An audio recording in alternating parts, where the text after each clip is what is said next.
What's going on? What's going on? Brutus here with an attack strategy video. 10v11, stoned GoBo.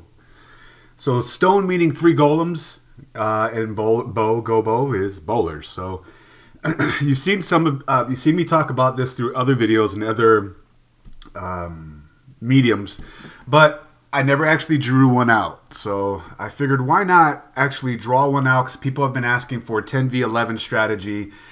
And this was a great war to do it. So let's look at 2 bases of how both of them are fresh hits, what I look for to use a stoned GoBo. Now, I want to first give a disclaimer. You cannot use this strategy on every base. It may feel that way, but it's very, very versatile. But sometimes, you know, a queen charge and a valk dive or something like that just is way better. It all depends. It all depends on the base. So I'm going to try to talk through why these are great GoBo bases. It's really a 3-phased attack. You do have to deal with the eagle, and you do have to have a really well-defined funnel. Some things that I look for on a 11 base is, aside from the obvious eagle placement, town hall placement, things like that, and queen, I really look for where the town hall is placed, number 1, and queen for aggro lines, when I'm gonna the standard of where the CC is. But then I also look for basically a wide funnel and how I can get to the town hall with only encountering 1 infernal tower at a time, and lastly, by minding giant bombs. So when I inspect this base, what you want to be cognizant of are these dead spaces like this. Whenever you see space like that, and a lot of times, and we'll see in another example, that they're on the way towards the town hall. These are all scary spots. Why are they scary spots? Because if you're using this strategy, your bowlers are fragile. And if they take just 1 giant bomb, they get weakened a lot. They don't just die right away. A double giant bomb will do it. But there's so much freaking point defense coming at them that a weakened bowler will quickly be erased. And then comes the joke of, but Maame, what happened to Maame? Also, infernal towers. You know, you can't heal anything that is under 5 streams of an infernal tower. Hence, you want to always try to enter hitting 1 infernal tower at a time, either from this direction or from this direction. You want to hit 1 infernal tower at a time, because if you hit a giant bomb and you got 10 bowlers wickedly wounded and you got 10 streams coming at you, your bowlers are done. So those are some things I look for, and then how I try to combat that, and how I also decide what spell count to bring. So let's clear this up, and how I'm going to do this one. I'm going to send, my first phase is my funnel. I'm going to send a golem to basically take care of this part of the funnel. Okay? That's one part of the funnel, and here is the other. So and this way I'm going to come down like that, and I'm going to hit 1 inferno at a time, because this inferno's way out of the picture. So here's my avenue of how to do that. I'm going to put a golem, but now why I place it the way that I do is to make sure I take full advantage of the bowler bounce under rage. A good number to keep in mind is 5, although you can do this with 4, and it is worth the return on investment of that rage. So by looking at this angle on the left, if I with this archer tower covering just like this, if I send the golem this way, it won't aggro the archer tower. And then when this goes down from the bowler, and possibly that from the bounce, there's still defensive structures in this compartment. The bowler will still stay hitting this wall. Meanwhile, my bowlers could walk down this way and get picked off by the archer tower. So let's clear that up. So the idea angle for 1 golem, 5 bowlers to get and 1 rage to get just a ton of funnel going on and percent is to go from this angle. 1 golem, he is not going to get any further than that. That is what you plan on and what you accept 10v11. Next is take advantage of the camp. If I put 5 bowlers down like this, it'll get these things, but then they'll scatter, and I could get picked off by this by this cannon. And I may not get these things down. So you want a clean funnel. So rather than sending your bowlers here, you want to send your bowlers here. And then it gets all of this guaranteed. Because once this goes down with a rage like this, so that when they step a little bit to the left, they get all of that. They won't go very far to get this and take all this out. And then they won't go very far to go right here to get all of that. And then so on and so forth. So you can almost rest assured that this angle with one golem hitting towards this wizard tower, aggroing these 2 point defenses, all of this will go down for the cost of one golem, 5 bowlers, and a rage. We're going to do a similar idea on this side, except we're going to do, and rather than coming at it from this angle and get the cannon's attention, I want to come down from this angle to get this cannon's attention. And then 5 bowlers like this. Because if you can try to get some of your funneling bowlers in with your main kill squad push, that's just gravy. It's not required because you essentially have 10 bowlers and a golem and a kill squad as your main push. So in total is 20 bowlers at minimum, and the rest is adaptation or percent. Again, a rage. You could decide to use a rage here. I'm going to show you why I don't. I'd rather have a second jump or a second rage. But the 5 bowlers will guarantee get all this. And then there's all this dead space. My bowlers should, a good portion of them, work this way. And so now I have a nice wide funnel going on, right? To the left and the right. You see this channel? That's where we're heading. So jump right. I did not want to... you don't want to bridge too many compartments. You want to try to keep them together for fear of scattered bowlers don't last very long. So ideally you don't want to clip this. You'd rather do this part right here because this guy's going to be gone. And then for the sake of percent, which we'll get to in just a moment, my jump should be about down here. And then they could get the cannon from that angle, but mainly the air defense. And I'll tell you why we're also aiming for that. So the scary 2 jumps, 1 rage. I got another rage for the core. Just for the core right here. I'm going into the teeth of 5 Infernal Tower streams. If there is a giant bomb here, the golem may not last that long to get it. It may not trip it. There's a chance that, you know, the golem wants to go towards this way because the next defensive structure is the bow or this bow right in front of it, rather than jumping in and setting off the bombs before your bowlers get there. So one trick that you can do is, depending on how much percent you need for the back end, is just bring 4 giants. 4 giants with the CC giant from your 5 bowler CC combination equates to 5 giants. And the idea is that they'll take up the 5 streams. And if they don't, they'll take up some. It just helps protect some of your fragile bowlers.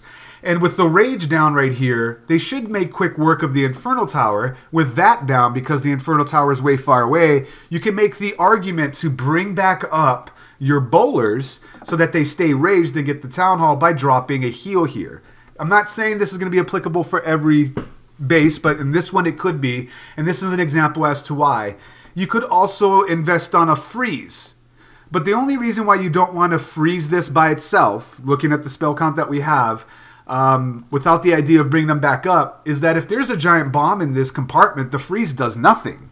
The bowlers are still freaking going to be damaged from the giant bomb coming in, and when that freeze wears off, any point defense that is left around covering that compartment will make quick work of those bowlers. So it's just a risk and reward that you must have to take, depending on the base.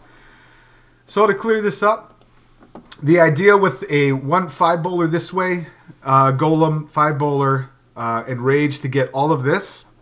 Golem, no rage, because I want to try to jump to have more percent on the push. I'm going to earthquake in the middle right here to get the little percent off the Town Hall and a little percent off the Infernal Tower because I need it to come down quickly. What was the last part of this? What you'll see is that I clip this part of the wall on a very bad jump, and my army starts to scatter and head towards the right. Your queen ends up getting this, but then you're left with the back end. What can you... Minimum, I bring about 3 baby dragons. Ideally is to have 5, but it all depends on where the air defenses are. I was aiming for this air defense so that I had a clean avenue to take out all this stuff back here. There was only 1 archer tower that I could clean up back here, which, 3 baby dragons or something, and that'll give me the percent. But the reason why this worked was the angle of which my funnel bowlers worked, and the decision of when to rage them or whatnot. In the next replay, you'll see that I do use 2 rages on the funnel and only 1 rage for the core, because it's slightly different on the base, and you'll see why. So when you want to make some things that you make those decisions for is how many structures are you going to get. Yes, the town hall is 1 star, but you need to get 50%. So the rule of thumb is, or a good thing to look for, is about 40 to 45 structures. If you can get about 45 structures or so, that is 50% of a base. So thinking of that as you decide how you're going to funnel and realistically how deep your kill squad will get, and then what will be left over that's not trapped for your baby dragons to get before they're taken out, needs to equate to 40 to 45, more than likely over 45 to get to that. It only comes with experience. There's no trick to that. You can count it out, but doing the strategy, you kind of can foresee what your kill squad will realistically get. So let's do that right now, and then we'll watch the replay and go through another one. Realistically, my first side of my funnel will get 1, 2, 3, 4, 5, 6, 7, 8, 9, 10, 11. 11 structures down here. So we have 11 going on. My other part of my funnel will get, given the angle that I'm dropping them at, we'll get 1, 2, 3, 4, 5, 6, 7, 8. We'll just say 8. And then now we're up to 19 structures. And all this is taken care of. So push down the middle. I got 1, 2, 3, 4, 5, 6, 7, 8, 9, 10, 11, 12, 13, 14, 15, 16, 17, 18, 19. So 19 plus 19 is 38. I'm now left with, where's my next 7 structures, right? Well, with 3 baby dragons, I can probably get this gold mine is not covered, so I bring an archer for that. That brings me to 39. And if I go down a little bit, there's a structure right here that is just uncovered. I can get that with just 1 archer. That brings me to 40.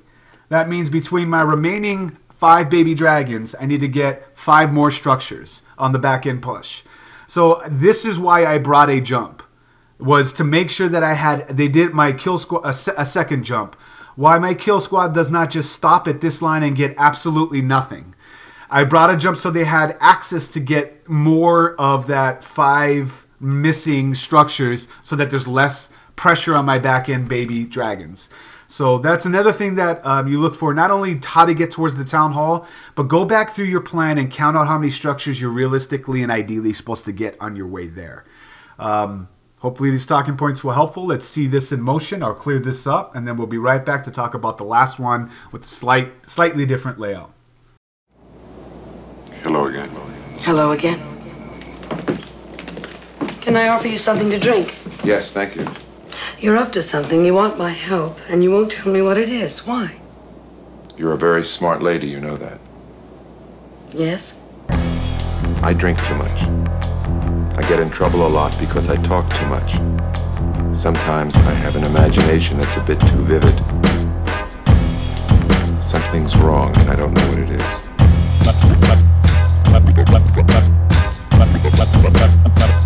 Medical records.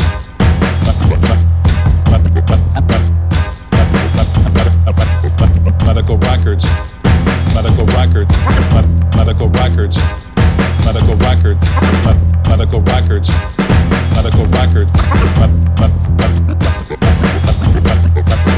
Medical records. Medical records.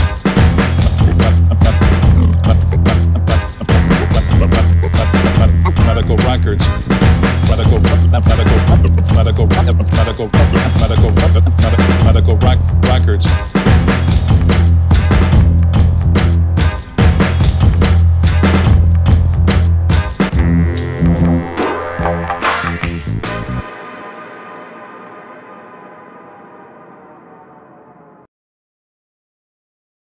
So we're back with a second final one here. I'm not going to talk about all the finer details that are already covered in the first draw through.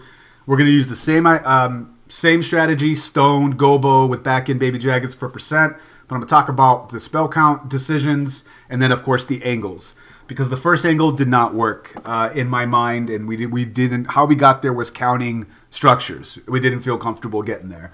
So first idea was golem, bowler combination, and then up the gut with jump and jump, and a rage right here. What we didn't like, or at least I didn't like, was this cannon and this cannon. I couldn't guarantee that they would go down. Army would split, and we didn't get to enough percentage structures being counted out on the back end. So what we decided was a very aggressive. I was trying to make sure that I had enough bowlers going in with me, so that I had enough firepower coming in. The other thing I'm worried about right here is giant bomb, giant bomb, giant bomb, giant bomb, giant bomb. Lots of giant bomb locations on the way to the town hall with fighting an inferno. That tells me that I could lose all my bowlers before even getting to the town hall, and have to rely solely on my royals to get there. Ideally, queen's going to get the town hall last. So we have earthquake, weaken down the inferno. It needs to go down fast, and the structures in front of the town hall, as well as the eagle, because you never know if she's gonna aggro that, and then of course the town hall. So the EQ will get all this, and now I have 3 rages, 2 jumps, and a poison, obviously for the CC. What we decide on this, or my adjustment on my aggressive angle, I think there could be a Tesla here. Never know. But if I place it just right, I have a golem right here. Doesn't aggro the mortar. And if I put a golem right here, aggroes the archer tower, all these 4-point defenses. Point defense, point defense, point defense, point defense. Okay? Of course you are, because it's like I'm talking. No one's actually responding. Forgot we're hitting record. Sorry. All right, so 15 bowlers is what we have. Rather than using 5, I want to try to get as most efficient as possible, okay? Only because I'm worried of the giant bomb locations up here. Anything could go wrong. I want to have a little bit more bowlers rather than just 10 at the top. I just rather have more firepower up top because I'm also leaving these motors alone as part of the first initial push. So from the angle that I have, 4 bowlers. Or I think I do 5. I think I do 5 bowlers here. And that should get this. And then that, like, guarantee will get all of, even possibly that with the bounce. This is what my 5 bowlers with the rage angled like this so that when they walk down here, they're staying under rage. So we'll count tiles in a second, but this is what one combination will do. 4 bowlers will get that on the bounce. And if they by chance get that, it's just gravy. And if I don't, my bowlers get that, and they guarantee they go where I need them to. Rage like this, and they'll realistically get all of this. Whoop. There's 10 bowlers, 2 giants, 2 rages. Jump. Right. Jump early, and I'll talk about why. And I want to bridge this wall with my jump, just because it's closer to the eagle. I don't know. I just decided that's how I want to do it. Queen is out of the picture. This is the other reason why I'm deciding to enter from this way. Plus, I'm hitting 1 inferno at a time. So the queen, no matter what, I'll never see the royals on this base if I hit it from this angle. And I hit 1 inferno at a time. This is another reason why I decided to go from this way. But why I put down the jump right away, and the rage is going to be like this. Remember, I got a rage like that, and a rage over here. Why I want to put down the jump right away is these motors are going to stay up, and the jump lasts 60 seconds on level 3. So I'm okay. The mortars will aggro inward, and I'm safe. It's almost like they're not there. If I have bowlers... So I had 4, and actually I wanted 4 here, but I got 5 and 4. So now I'm left with 6 bowlers. If I do 5 and 4, I'm left with 6 bowlers of my own besides my CC bowlers. I'm going to do 3 and 6. And then that'll bounce. Here's my kill squad push funnel. You guys can kind of check that out like that. So now this is really what I'm left with for my kill squad. Just look at that channel. Look at that channel of which my golem and CC bowlers and royals will take straight down the gut. And then with the bowlers pushing outwards, it just creates a nice little funnel. They guarantee go inward. That is the plan for this. And the reason why I don't need a heal is because if I decided to use a spell like a freeze or a heal in the core like this, it takes away from the rages on the side. If I take away from the rages on the side, I don't get enough structures. That is why. So let's count these out, okay? Well, we're looking at what we realistically get. And I still have 4 baby dragons for the back end. Sorry, I missed one important part. I'm bringing 4 giants to help take up some giant bombs, protect some bowlers, just added extra protection. Plus, when the golem breaks, it breaks into golemites. So think of those as 2 more giants to take these streams, 1 inferno at a time. I'm not saying it's always going to work, but any stream you can get off your bowlers is gravy. Any giant bomb that you can set off before your bowlers do is just gravy. And if you put down the jump before these structures even go down, your giants go in here and your golems go in here. Your bowlers stay back here and take down the structures. So by the time they get in here, giant bombs most likely, in theory, should be gone. That is another reason why you do it the timing like this. But let's count the structures because the first angle that I had, I could only say I could get 37, and my back end 3 or 4 baby dragons needed to get 8 structures to get to that magic 45 number-ish. But with this angle, really wide, aggressive funnel, let's count them out. 1, 2, 3, 4, 5, 6, 7, 8, 9, 10, 11, 12, 13, 14, 15, 16, 17, 18, 19, 20, 21, 22, 23, 24, 25, 26, 27, 28, 29, 30, 1, 2, 3, 4, 5, 6, 7, 8, 9, 10, 40, 1, 2, 3, 4, 5. I mean, my kill squad gets it. And then I still have 4 baby dragons for the back end. And those go without saying. You know, you could just, where is the easiest, not covered by air defenses? Where are those spots that you could bring those baby dragons? But those are the things that I look for this specific strategy. A super wide funnel. Can I make it push my main kill squad towards the town hall and get it realistically without losing the bowlers? How can I do that using giants? When to use a freeze over a heal versus not at all? And then, of course, counting out the structures after you do your push to make sure realistically can your baby dragons or remaining percent army get those remaining structures to give to you over that 50% hump. Hopefully those talking points were helpful for you. Once again, it's Brutus reminding you got to be better than a double, except for when you're trying to hit a Town Hall 11 as a 10. And I'll check you next time.